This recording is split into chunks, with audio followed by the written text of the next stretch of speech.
Let's get the read from retired four-star general and Fox News senior strategic analyst, General Jack Keane. General, welcome. So the ceasefire is seen as perhaps delicate at best. What is your assessment of it, sir? Yeah, well, certainly this is a complicated deal, and it has a certain fragility to it, to be sure. The first part is likely the easiest, but it also has challenges associated with it. It has three pieces to it. One is the people exchange, which we've been talking about here, hostages for detainees and prisoners, 33 hostages, but they'll be dealt out over a period of 42 days, 3 or 4 at a time.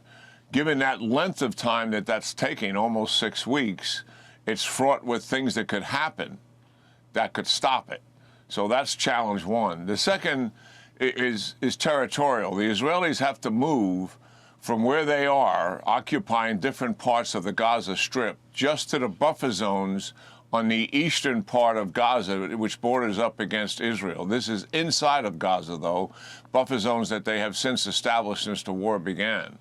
And then they have about 50 days or so to move out of the southern border with Egypt and Gaza, something they've occupied because they call the Philadelphia Corridor, because they know that's where all the tunnels were and all the smuggling of weapons and munitions has taken place over time, and something they're very concerned about. They have conceded to move out of there, and they have that amount of time to do it. And then the third thing is humanitarian relief, up to 600 humanitarian trucks a day, something that people certainly need. But again, for our audience to understand, Hamas is going to take a part of that. They'll take as much fuel as they need.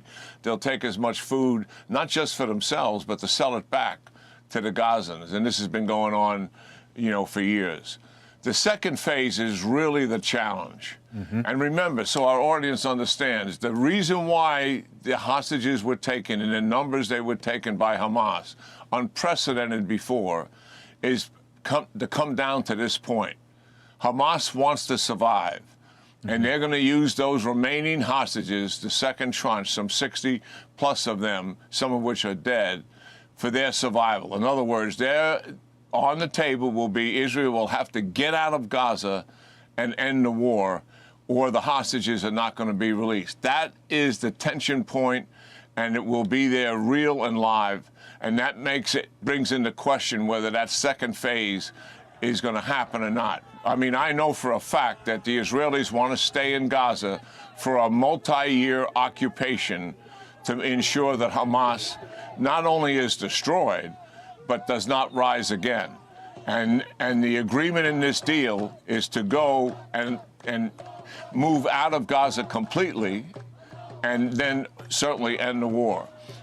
The negotiations for that, Mike, begin on the 16th day. So starting on Sunday is day one. 16 days later, the negotiations for phase two, which is the real challenge, begins then. And we'll see what happens as a result of that. Maybe a very bumpy ride ahead. General Jack Keane, grateful for your time and your analysis today, sir. Thanks so much.